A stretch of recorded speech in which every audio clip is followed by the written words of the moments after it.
Wow, that's good. Yeah. I have to echo what Liz said there. I really like the quote you kind of opened up with, Jason, about we don't edit the truth to conceal. We're really editing what we say to find the truth. Mm.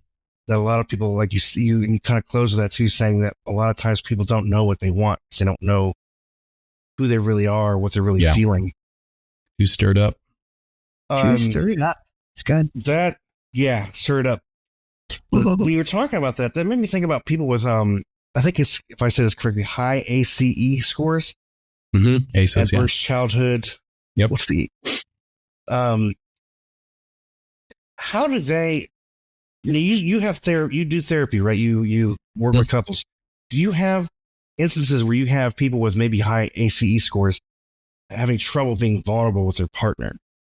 All the time. How do you handle that, or what do you do to help them?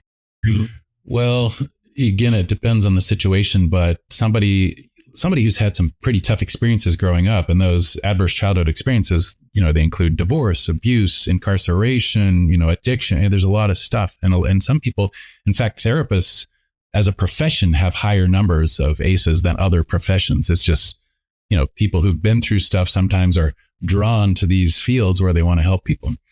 But to your question, that's where some extra work comes in, that people either have to start to kind of make sense out of that stuff. You have to relearn some things, because if I've learned that the world is a dangerous place and I can't count on people, vulnerability is going to be tough.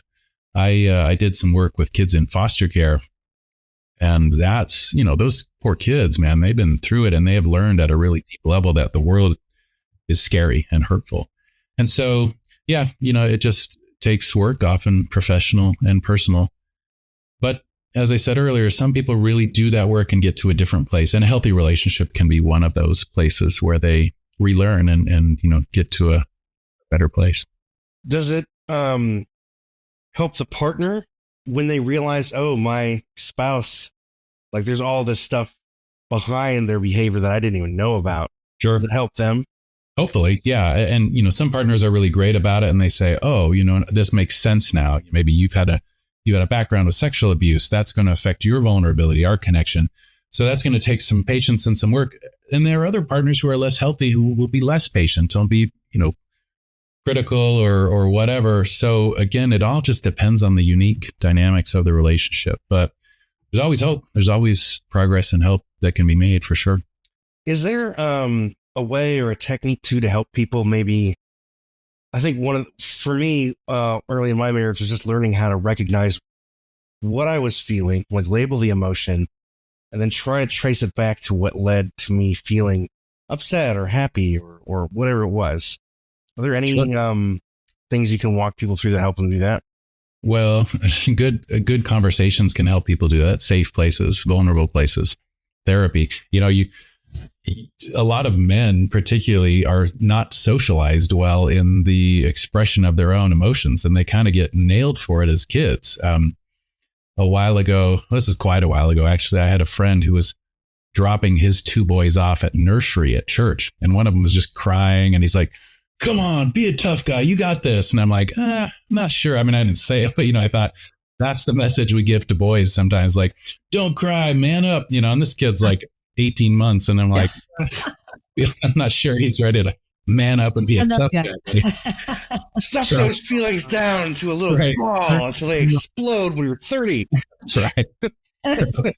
Anyway, yeah, and some people never really get that vocabulary in their relationships, but some do. And, again, it takes work. Some people read books or listen to podcasts like this or whatever. There's always growth, but, How did that work? How did that work, by the way, on that 18-month-old? I'm just curious. Yeah, I think that kid just manned up and went in there and owned that. Really? Oh, wow. Okay. No, I'm just kidding. I think he kept crying. They probably had to take him away and give him goldfish crackers or something. There you go.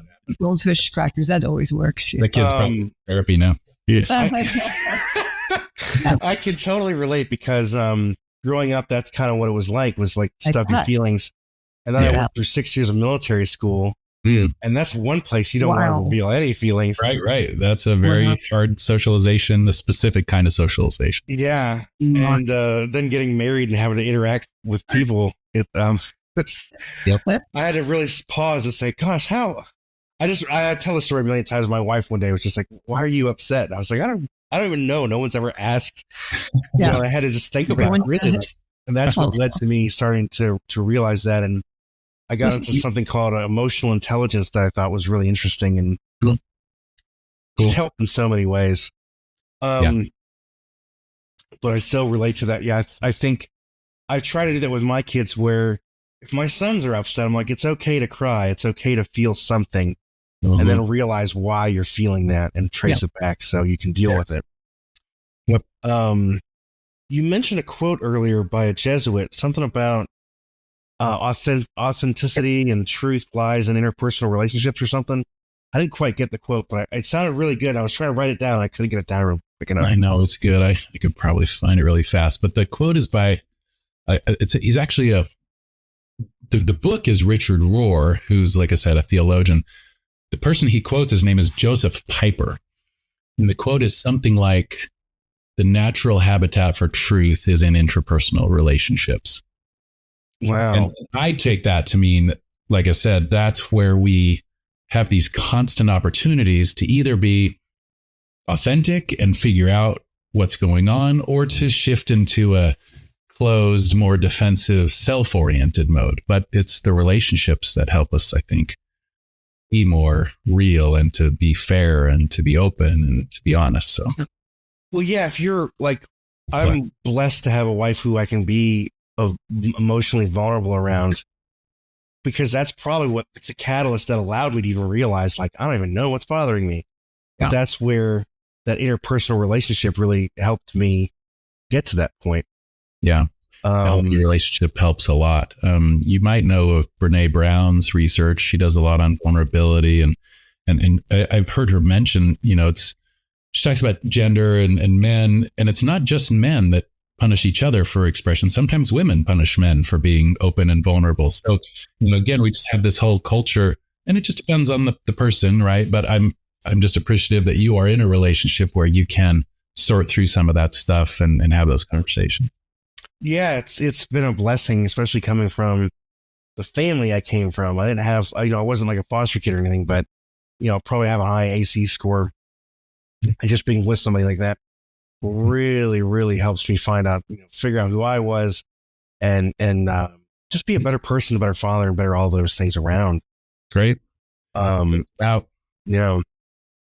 has been a wonderful conversation. I really appreciate it. Did you guys have any other questions, Liz?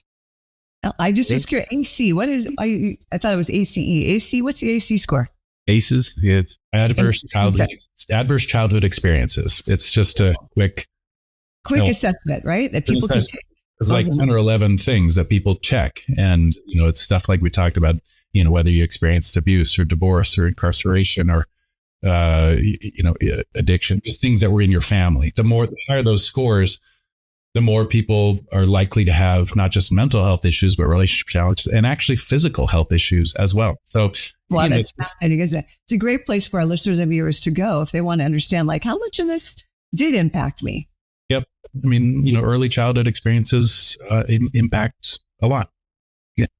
Yeah. The family of origin and those experiences too. Yeah. On the flip side, I think it's important to point out there's this HOPE document. You're probably familiar with it, with the HOPE.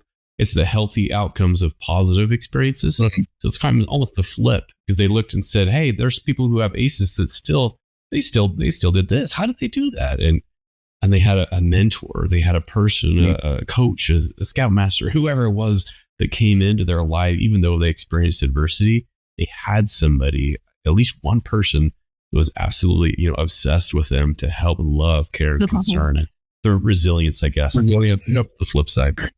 Well, that's so helpful. Good. For people that like that too, you have to be able to allow yourself to enjoy something and not be cynical. Because I think that's, when I was younger, that was a natural response. I was like, oh, this can't be cool. No, I'm not going to like this.